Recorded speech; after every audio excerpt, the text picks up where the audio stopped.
Waalaikumsalam. Di siang hari ini kita melanjutkan perkuliahan kita, materi kita. Ini kita masuk ke minggu ke-12 ya. Di minggu ke-12 ini, kalau kemarin kita belajar tentang uji uji experience, apa ini apa UI UX-nya ya, user experience dan user interface-nya. Terus sebelumnya juga kalau pertemuan kemarin kita pakai Gmeter untuk performance sebuah web atau sebuah aplikasi pengujiannya. Di hari ini, karena mata kuliahnya pengujian software dan sistem, kita akan menguji sebuah sistem, yaitu uji sensitivitas, spesifitivitas, dan akurasi. Apalagi kalian sudah di semester angkatan ke-17 sih, semester berapa? Semester sekarang ganjil apa genap? Ganjil ya, semester 7 ya. Jadi udah harus berpikir tentang tugas akhir dan bagaimana tugas akhir itu kalian pengujiannya pakai apa. Nah, itu salah satu yang bisa digunakan adalah ini, uji sensitivitas, spesifitivitas, dan akurasi. Jadi ini mengabaikan apa tidak termasuk dalam uji apakah sistem itu berjalan dengan baik atau enggak, tapi lebih ke output dari sebuah sistem itu ya. Tujuan dari pembuatan output itu apa?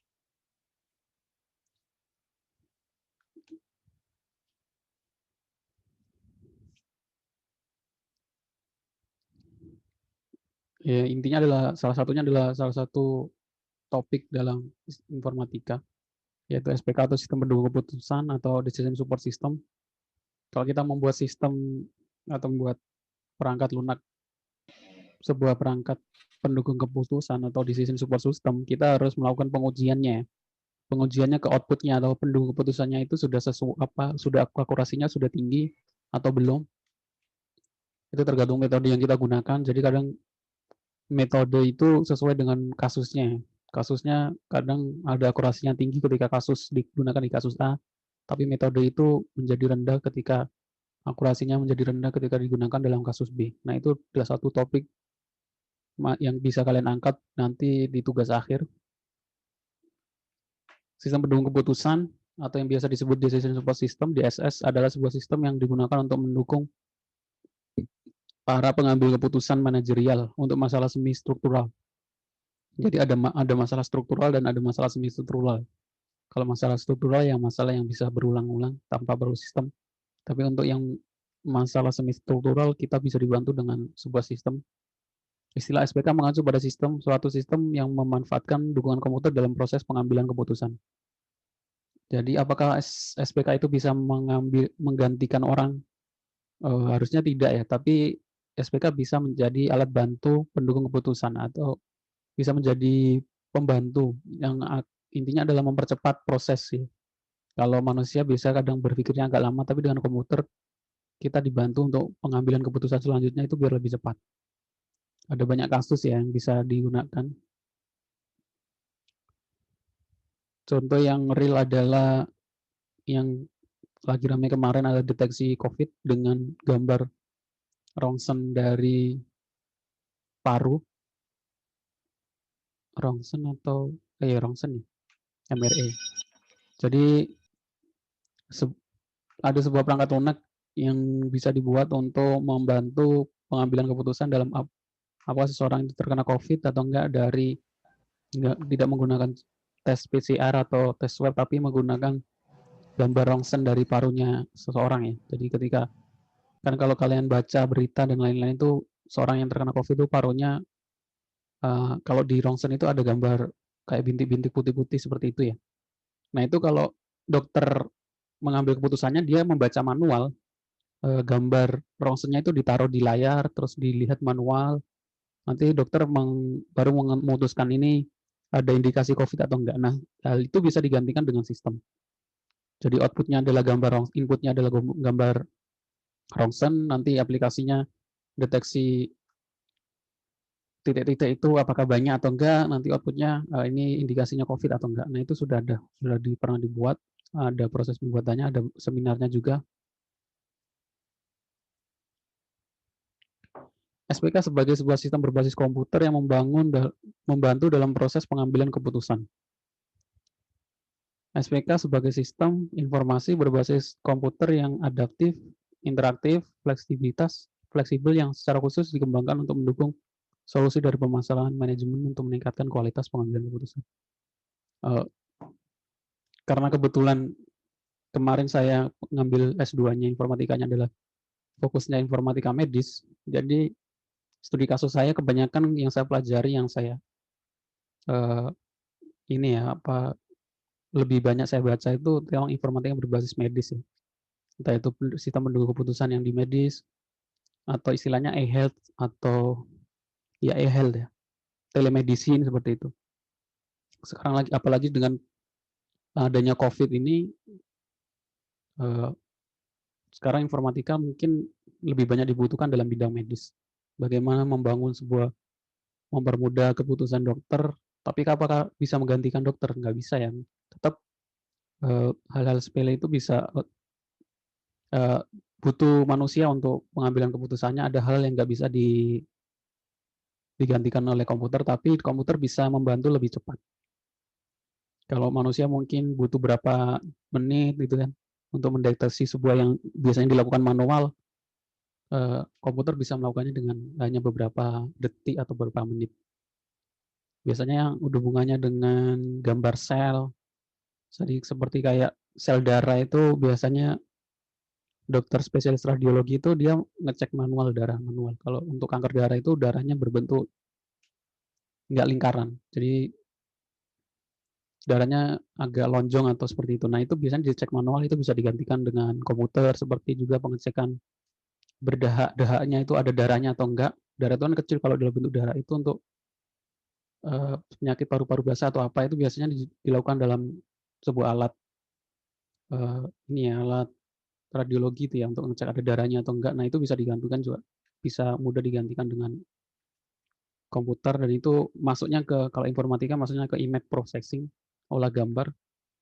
Biasanya paling banyak menggunakan MATLAB yang lebih mudah atau Python. Sekarang udah banyak library yang bisa digunakan ya. Nah, dalam sistem pendukung keputusan, bentar saya share screen aja biar lebih kelihatan.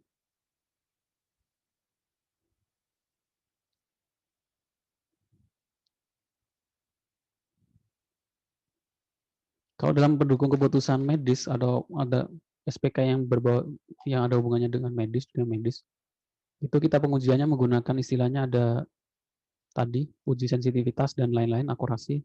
Itu berbasis pada ini ada metrik, namanya apa? Confusion metric ini.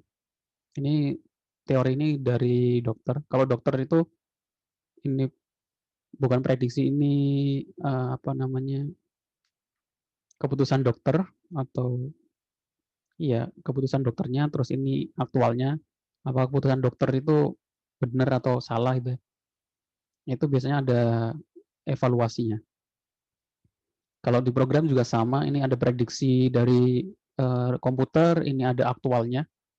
Jadi seumpamanya kan ada yang positif atau negatif, ada yang sakit atau enggak gitu ya. Ini positif itu sakit, negatif itu enggak. Ini ada prediksi positif atau negatif. Nah, kita ada istilahnya true positif. Kemarin juga sering dibahas ini tentang bagaimana tes swab, bukan tes swab. Tes apa yang pakai darah itu ternyata false negatifnya itu tinggi atau false true negatifnya itu tinggi. Jadi pembagiannya itu adalah aktualnya sakit. Kalau komputer itu mendeteksi sakit, berarti true positif istilahnya. Kalau aktualnya aslinya itu dia positif, positif itu nggak sakit ya. Positif sakit ya, ketika dia positif sakit aktualnya, tapi komputer itu memprediksi dia yang tidak sakit. Nah, itu namanya false negatif. Ketika sebuah pasien atau apapun itu ya, dikatakan sebenarnya aktualnya itu negatif atau dia tidak sakit, tapi komputer itu mengatakan dia itu positif, itu istilahnya false negatif, false positif. Terus kalau negatifnya benar-benar negatif, terus prediksinya true negatif, itu berarti true negatif. Jadi benar negatif, true positif, false positif, sama false negatif. Penjelasannya adalah seperti ini. TP kita singkat menjadi TP, TN, FP, dan FN. True positif, true negatif, false positif, dan false negatif. True positif adalah menunjuk pada banyaknya, oh ini langsung ini apa, contoh ke studi kasusnya. Nanti saya kasih contoh.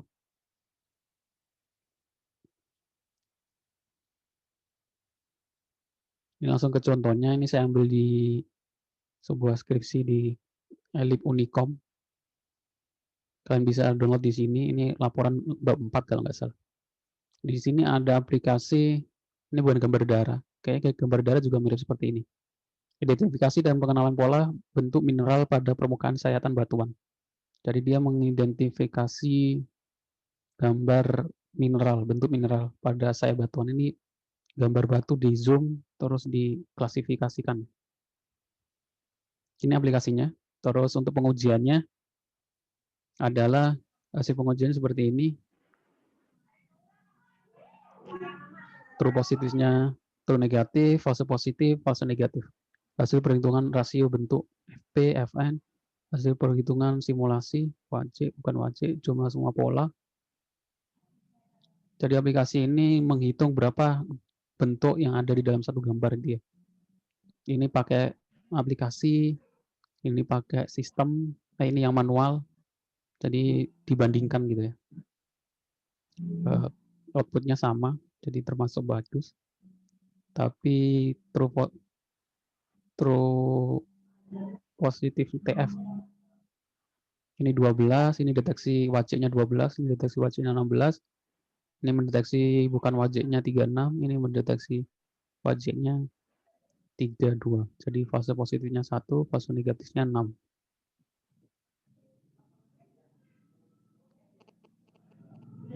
Nah, untuk hitung sensitivitasnya, sensitivitas itu dihitung dari true positif dibagi true positif ditambah false negatif dikalikan 100%. Contohnya di sini true positifnya adalah true positif di sini 16 ditambah true positif, false negatifnya adalah 1, berarti 17 dikalikan 100, jawabannya adalah 76,19%. Itu untuk menghitung sensitivitas sebuah aplikasi. Ini contoh deteksi pengenalan pola batu. Bisa juga nanti deteksi penyakit, nanti ada pasien A, ciri-cirinya ini, aktualnya dari dokter itu sakitnya apa, kalau sistem sakitnya apa, nanti dibandingkan nanti akan bisa menampilkan true positif, true negatif. Ini untuk menghitung sensitivitas. Nah, untuk menghitung spesifikasinya atau spesifitasnya adalah true negatif dibagi false positif ditambah false negatif. Nanti akan ketemu spesifikasi, itu cara penghitungannya. Ini akurasi. Untuk menghitung akurasinya, ini harusnya akurasi. Jadi untuk menghitung akurasinya, true positif ditambah true negatif yang benar itu ya. Jadi keputusan yang benar dikurangi jumlahnya. Dikurangi true positif, true negatif, dibagi true positif, true negatif, false negatif, false positif. Jadi keputusan yang benar dibagi semua nilai, akhirnya kita mendapatkan 88,89%. Jadi akurasi dari aplikasi ini adalah 88,89%. Kalau di atas 80 atau mendekati 90 termasuk bisa diterima ya, atau bagus ya, metodenya ini sesuai yang diharapkan. Nah, itu untuk pengujian sistem pendukung keputusan. Kalau kemarin kita menguji versi perangkat lunaknya, sekarang kita menguji metode pendukung keputusannya itu akuratnya bagus atau enggak.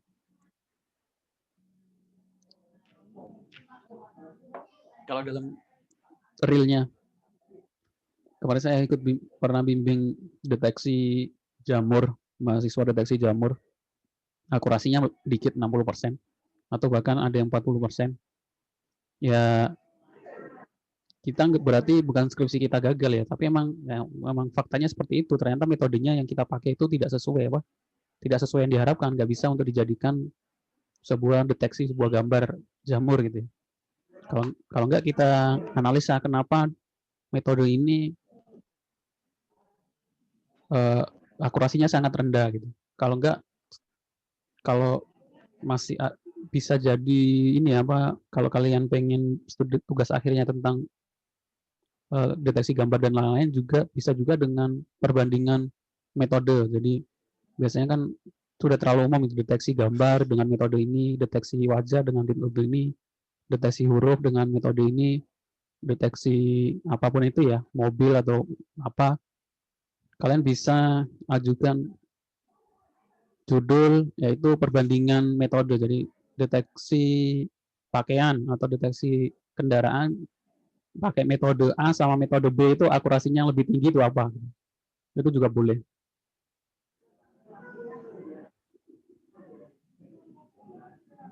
Nah, error rate itu kesalahannya. Jadi di contoh masalah ini tuh ada 2 gambar yang diperiksa. Sensitivitas, akhirnya muncul jumlah sensitivitasnya, spesifikasinya, dan akurasinya.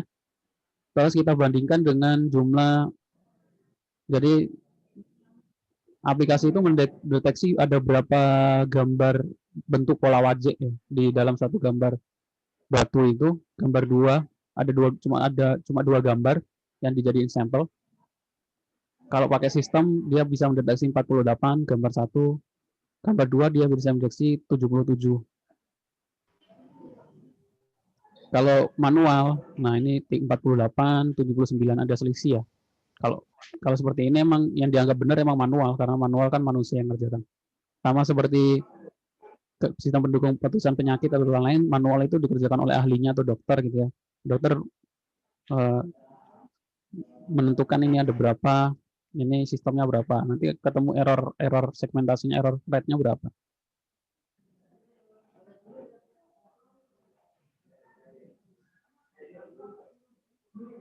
Kalau tadi untuk evaluasi pengujian SPK, sistem pendukung keputusan atau decision support system, selanjutnya adalah dalam evaluasi machine learning. Jadi dalam evaluasi machine learning juga ada seperti itu, tapi istilahnya beda, ada akurasi sama precision, ada recall, ada spesifitas. Spesifitas sama ya. Tapi di sini ada recall, ada presisi, ada akurasi dalam machine learning. Kita bisa menggunakan pengujian ini untuk machine learning, tapi hanya untuk machine learning supervised. Jadi kalau belum tahu, machine learning itu kan ada dibagi 4 seperti ini ya. Ada supervised learning, ada unsupervised learning, ada semi supervised learning, ada reinforcement learning. Perbedaannya apa? Jadi supervised learning concerned with classification data. Jadi datanya sudah diklasifikasi. Jadi ini ada data. Data ini sudah diklasifikasi, tapi kita ingin buat sistem untuk mengklasifikasi apakah datanya sesuai dengan klasifikasi yang udah data gitu. Hujan deras. Terus untuk unsupervised learning ada data yang acak gitu, belum ada klasifikasinya, jadi kita buat klasifikasi.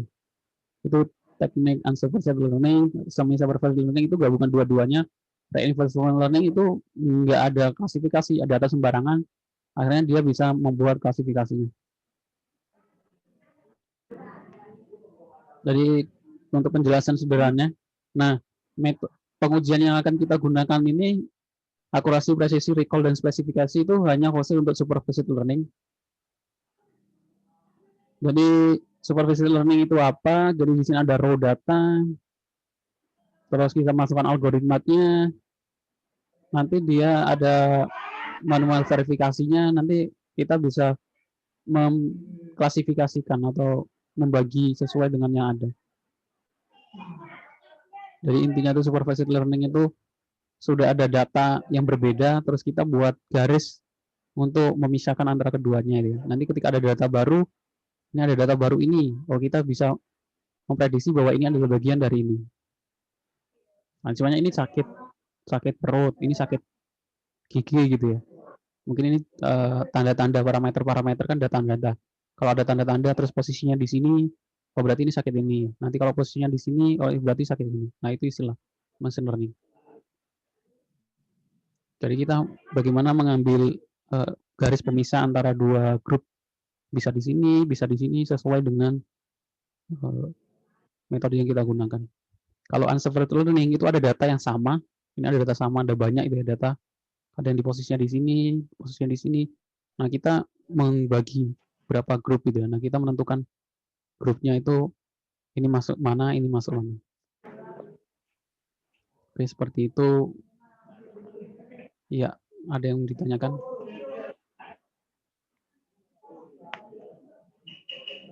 Silakan kalau ada yang ditanyakan.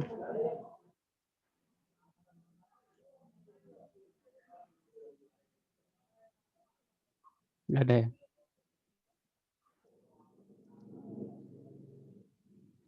Nah, dalam pengujian machine learning, supervised learning itu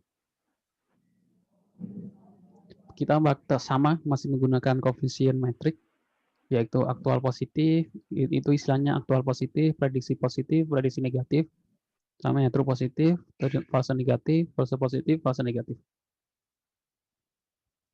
Langsung ke contohnya, saya kasih contoh. Ini saya ambil dari Medium. Studi kasus prediksi mahasiswa Deo. Jadi kalau biasanya sih ada prediksi, ada saya pernah baca sih biasanya dari ketepatan dia dari nilai dari semester 1 ke semester sekian, terus ketepatan pembelajaran nanti ada prediksinya. Itu dia bisa diambil dengan metode machine learning. Contohnya di sini, dalam sebuah proyek yang menggunakan algoritma machine learning, memprediksi apakah mahasiswa berpotensi DO atau tidak. Jadi sebelum mahasiswa itu masih di semester 8 atau semester 7, sistem itu bisa memprediksi ini akan berpotensi DO atau tidak. Jadi seperti itu kan bisa dosen bisa memberi perhatian lebih atau pengawasan lebih untuk ke orang-orang yang berpotensi. Itu salah satu pendukung keputusan juga.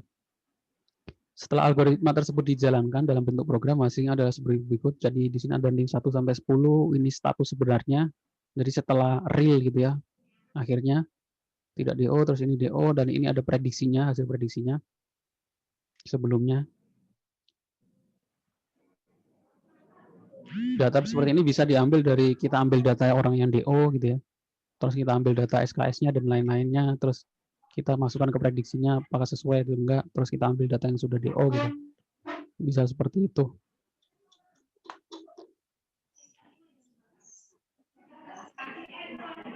Dari gambar tadi kita bisa ngambil 4 kemungkinan. Ada true positif, kasus di mana mahasiswa prediksi positif, memang benar-benar true. Dalam contoh di atas ada 4 mahasiswa dengan NIM.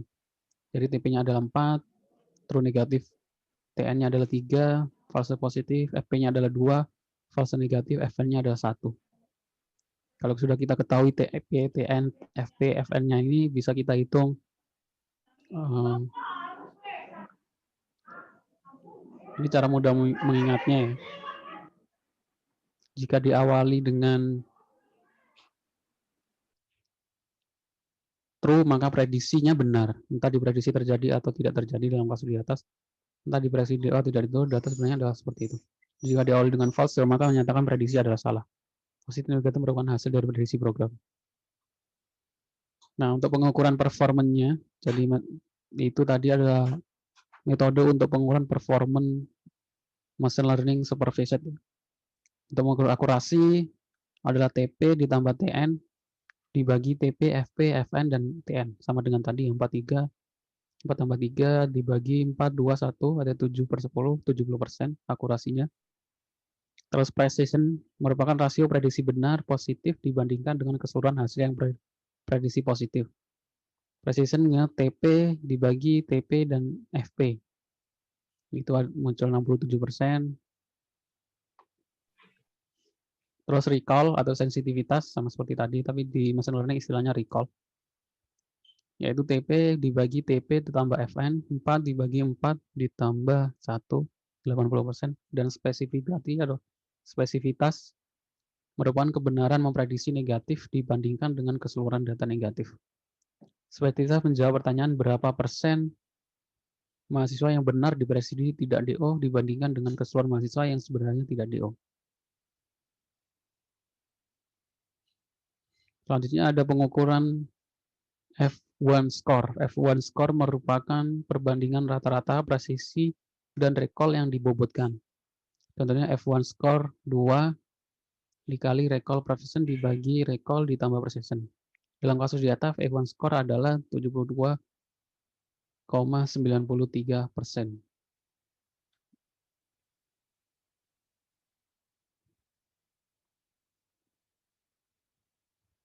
Oke, sampai sini ada yang mau ditanyakan?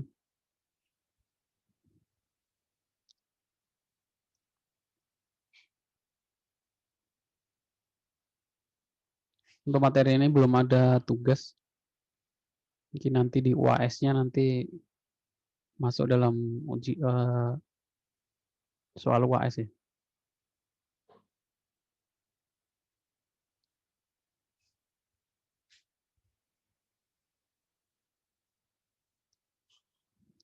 Oke, ada yang mau ditanyakan? Jadi kalau sudah semester 7 ini kalian pikirkan nanti tugas akhir mau buat apa, ditambah pengujiannya itu mau menggunakan apa, itu yang penting ya. Jangan cuma buat saja, tapi harus ada pengujiannya, nanti ada, biasanya di akhir kan ada usulan untuk peneliti selanjutnya itu perbaikannya di sebelah mana.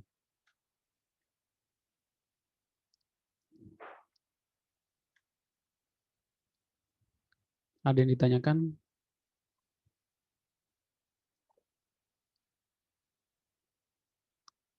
Jadi seperti nggak ada tugas, masih ada 2 tugas yang belum masih saya tunggu. Yang ngumpulkan mungkin nggak ada 10 ya, tugas prototype sama tugas Gmeter minggu kemarin, silakan dikumpulkan yang belum.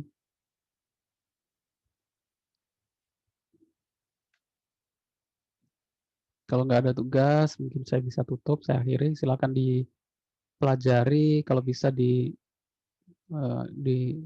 kalian cari jurnal yang ada hubungannya dengan SPK, terus pengujiannya kalian pelajari, kalian coba untuk perhitungannya gitu. Ketika kalian nanti studi tugas akhirnya, nanti kalian nggak kebingungan bagaimana cara mengujikan sebuah sistem atau perangkat lunak. Seperti itu. Mungkin selanjutnya kita akan belajar tentang melanjutkan automated test tool ya. Ada tool-tool yang digunakan untuk pengujian, ada Selenium, ada Catalon, dan lain sebagainya. Seperti itu. Dan pengujian sistem SPK juga ada banyak.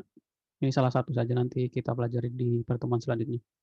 Kalau nggak ada yang ditanyakan, saya akhiri, saya tutup. Terima kasih atas kehadirannya, perhatiannya. Assalamualaikum warahmatullahi wabarakatuh. Waalaikumsalam warahmatullahi wabarakatuh. Waalaikumsalam.